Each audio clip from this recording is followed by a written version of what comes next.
What's up guys, welcome back to another glorious day. I'm actually in my bedroom at the moment with my own gaming PC, and on today's topic I'm going to be talking to you about how to buy your very first motorcycle. From my own experiences, I started on a 125, upgraded to my A2 licence to my full category A licence, and over the years I looked at so many different bikes and I thought I love this bike and I love this bike. So this is my own experience of telling you how you can choose your bike to make it an easier way. I've been riding for about over 9 years now, and I've loved a load of bikes. I've seen so many bikes. The problem was I didn't know when I first was choosing a motorbike. I didn't know if I wanted to be a sports bike rider. I didn't know if I wanted to be an adventure rider. I didn't know if I wanted to go off-roading. And I didn't know I wanted to cruise, but there's so many different options out there, so many different choices, and it all depends what your own personal opinion is. And what I found easier for me is that once I was on 125, I travelled to a few different places of the UK on it.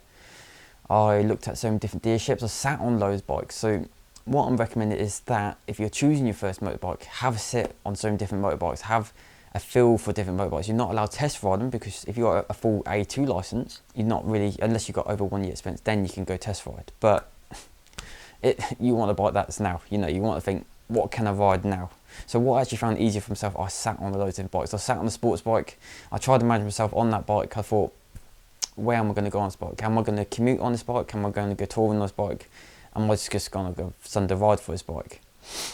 So I sat on the sports bike, I sat on the cruiser, and I thought, I can actually see myself on the cruiser. But then UK roads are some nice and some are not really great. It's just the way it is. And for a cruiser, every time you hit a bump, you can probably feel it, unless you find a cruiser that's like really good on suspension wise. But getting off topic, so my own experience is that I've sat on a load of bikes. I looked on a load of bikes. I even reviewed a lot of bikes, because when, as a rider now, I see a lot on these bike forums, and I know they're only trying to help, but an A2 rider, a new 19-year-old rider, put on the blog, say, what do you recommend as your first bike? And the thing is, there's hundreds and hundreds of people comment on it, and they're either expensive bikes, they're cheap bikes, and you think, I don't know what to choose. I don't even know if I've got any mates with these bikes, The only reason you're going to get into bike is probably family, or maybe just really want to get into bikes. There's not many bikers I know that just get up on the bike and think, I'm going to ride a motorbike. So what I'm actually recommending is that once you've found a bike you like, or several different bikes, write them down, jot them down, go on MCN on Google and just have a look at the fuel range, look at all different specs of the bike. You think, that sounds like a really nice bike, or this sounds like a really nice bike. Put them down and think, why do you like that bike?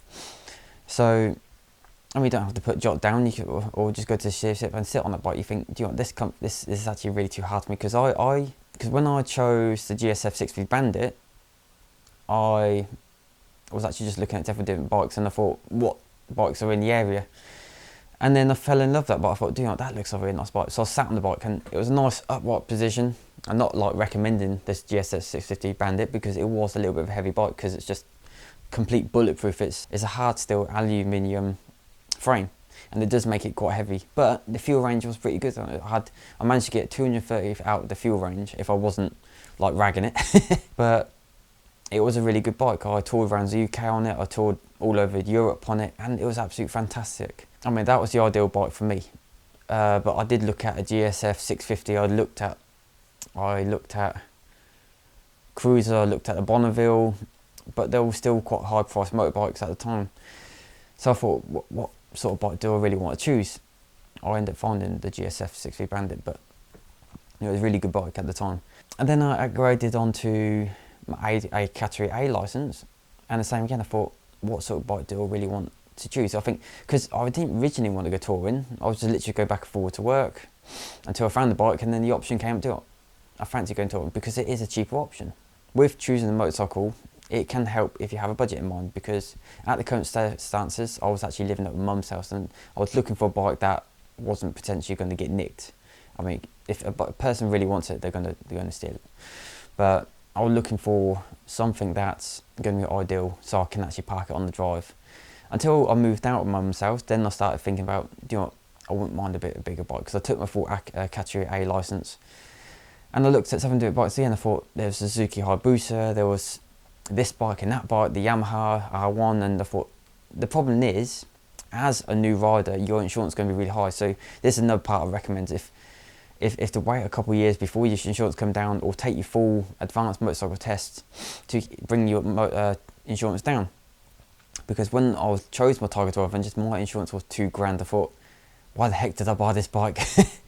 But it is what it is. I mean, I paid monthly insurance for it, so I could ride that bike. But I don't recommend it, because it is a lot of cash. Unless you've got a limited amount of cash, then go for it. It doesn't bother me. It is what it is. You got to live with circumstances. If you really want to ride, you know, you will make changes in your life because you want sort of things in life. I'm getting off topic. So I went with the Tiger 1200 because it was a touring bike. I could have gone with a sports bike. I could have gone with several different bikes. I wanted a touring bike, so I went with the Tiger 1200. It is what it is. It's trying to choose that bike that's going to be right for you. As I said, sit on those bikes, look at those bikes, review them, and even go to the big motorcycle shows, MC in London, go to Hastings, you know, just look at everyone's bike. Even ask them, oh, can I sit on your bike? Or I've actually admired looking at a bike. You know, I can't see why people won't say no or yes to it, but it is what it is. Most bikers are actually really nice, you know. Anyway, if you like this, like it, subscribe it, and stay tuned for more content. Thank you for watching.